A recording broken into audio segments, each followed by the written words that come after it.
Hi Space Monkeys! So we are back from E3. We wanted to share with you that demonstration, which is a mix between a technological demonstration of the engine that we call Voyager and the actual game with some gameplay elements. So here you can recognize the big mothership that was in the trailer. Of course, it's not the same level of quality. This is a work-in-progress assets. But again, we wanted to share all these materials with you. As you know, the game is in development. We still have a lot of things to do, but it's cool to share with you where we are on that spaceship part. So here, the mothership is like a home, a house for the player. That one is about 400 meters long, and you can have your crew inside, of course your main character, but also your spaceships.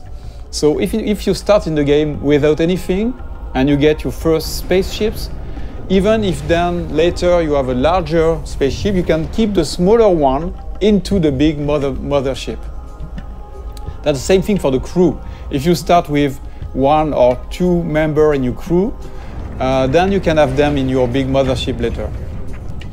That gameplay mechanic of what we call the Russian dolls, so bigger, smaller into the bigger, and then your characters, is very close to what we had in fact in Beyond Good and Evil 1, when the characters were getting out of the hovercraft.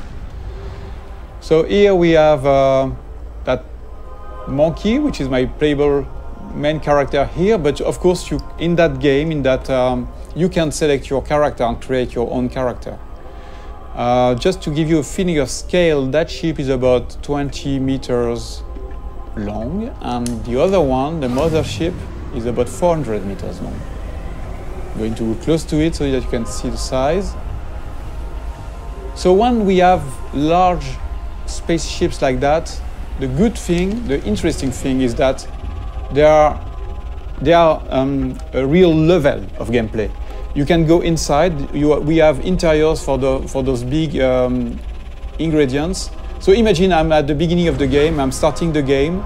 I have nothing, but I am like like in Beyond Good and Evil 1, you start without anything, and you have to get some money to like level up and get your first vehicles. So imagine I'm just delivering pizzas here. It's like a side quest or just a way among many to get some money. I'm delivering pizzas to those guys. So imagine it's not my spaceship. That's the beginning of the game, and this could be an interesting way to trigger the first ingredients of the adventure, because the spaceship is a playable interior. You can get inside, you can sell your pizza, and then instead of getting out of the ship, you could decide to explore the ship. And why not discover that there is some slavery, some human trafficking and things like that. The good thing is that in Beyond Good and Evil 2, like in the first episode, you can take pictures. So if I'm taking a picture of evidence of the things I'm seeing in the game, then I can share those pictures with the guys in the city, for example, and then I can trigger discussions with those guys based on the picture I took. So that's a very interesting mechanic that can create that feeling that you can explore everything and you can gather informations and share those informations with NPCs, but also between players. Another very interesting thing here is the feeling of scale. Here we know that the players, they will explore everything. They will want to go everywhere. So we need to handle large-scale ingredients, like that huge statue, where you can go very close to it and you can look at all the details on the statues. And of course, you can go inside of this kind of statue, and you can also get on top of it.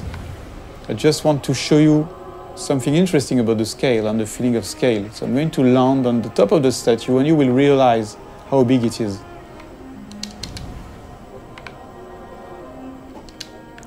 So here we have a wonderful vista, and I want to show you. So I'm going to go more in the developer edition mode, where I can move the camera very easily, and you can really notice and understand the feeling of scale when you look at that little monkey on top of the big statue. This is just a part of the head of the statue, and you're already very small. And it's very interesting to understand the scale of things. Here you see that the statue is really, really big. The statue is about 700 meters high. And the very interesting thing, again, is that, in fact, that statue, which is big, is just into a big city that is very small, in fact, compared to the continent here, the size of that big island, and which is a small part of a big planet. So you realize that you are just a little dot on that big planet, which is, in fact, just a small planet around a bigger one, which is a small dot in the big universe. So when we started that technology, we thought that we needed to handle that feeling of scale and in a realistic way. Before going into details, we wanted to make sure that the engine was capable of handling this kind of thing. When you look at this sunset, it's not exactly a sunset made by artists. It's really the combinations of physical ingredients, you know, the light that is changing depending on the atmosphere. So you can see here the different colors.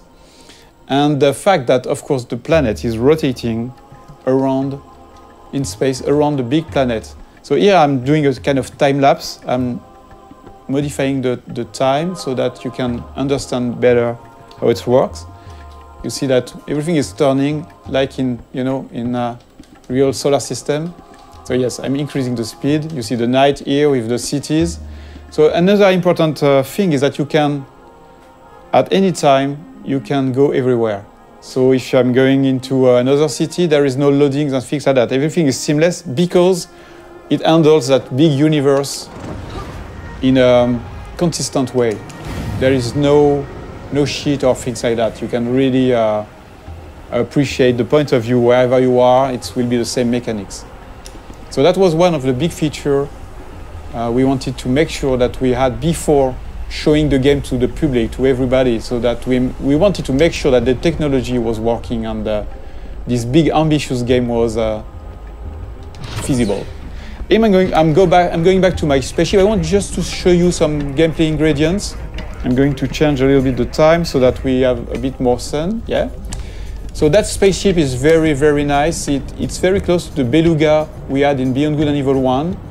It can handle very large speed, but it's also very easy to do loopings and trigger very fast movements. So it's a dogfighter.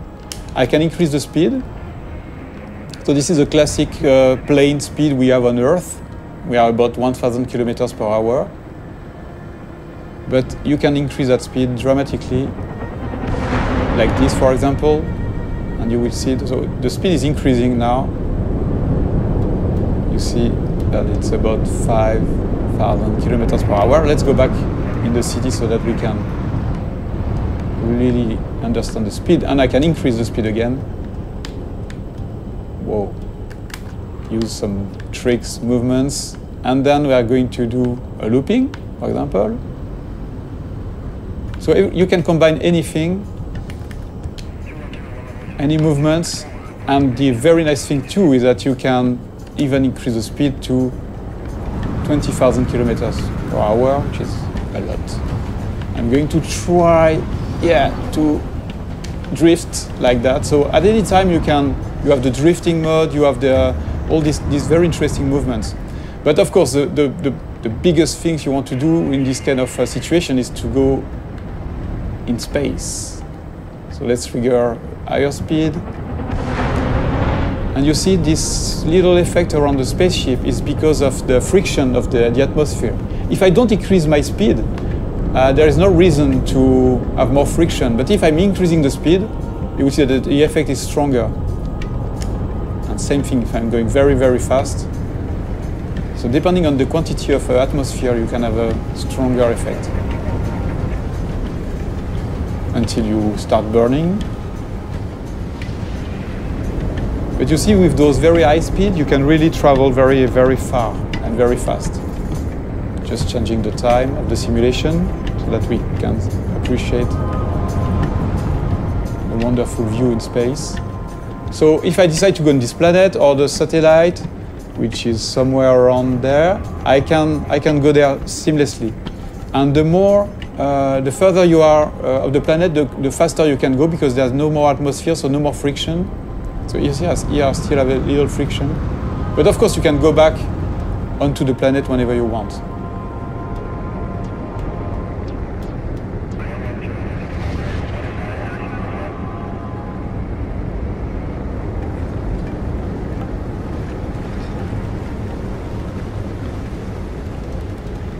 A very interesting thing too is that there's a lot of biomes on the planet, like this desert, or you have frozen lands on the planet, different cities. So we don't want empty planets. We want planets with landmarks, with places to explore. There are mountains where you have some monks living there. So they're not empty, repetitive planets. The planets we aim to work on, to make our planets with life. And the planet itself is living somehow. For example, that planet has different, I would say, big biomes. Because that planet, as I told you, is a satellite of the bigger one, the one that is in the foreground. A part of that planet is protected, like the moon. Our moon is a part of the moon is protected by Earth from the big asteroids and meteorites. So here that's exactly the same thing. The cities are built in the safe place where nothing is falling from space. But I will show you a bit later the opposite part of that planet, where you can have real-time giant meteorites, asteroids falling and modifying the planet's ground. The very interesting thing is that this kind of event is connected to the life on the planet. So that, yes, you've got those cities on the safe place, but once the big giant meteorites are falling on the other side of the planet, then you have the big companies that are sending the slaves on those very dangerous places. And a lot of slaves are dying trying to gather the meteorites goods, all the things that are falling from space and crashing. They are taking those rare materials and risking their life. So it's not just about the planet on one side and the story on the other one. The planet and the story are connected, and that's a very important thing for us. So again, let's look at that planet modification process. Okay, so now we are back on the other side of the planet, the side that is bombarded by meteorites. Here, we just want to showcase the ability that we have in the engine to modify the whole planet in real time. So here, for example, imagine that you're flying over that region. You can have a huge meteorite falling in front of you, and you will have all these one incredible effects on the planet, but also on the other spaceships. So that's a very important feature for Beyond Good and Evil. We want interactivity to be the heart of the whole experience, not just with characters, not just with spaceships, but also with a big, huge planet. So thank you for watching that video. This is our first Space Monkey debrief. Many more will come, and we would love to have you leaving us your comments on this Space Monkey program site. So please comment, tell us what you think, and expect way more videos like that. Thank you very much.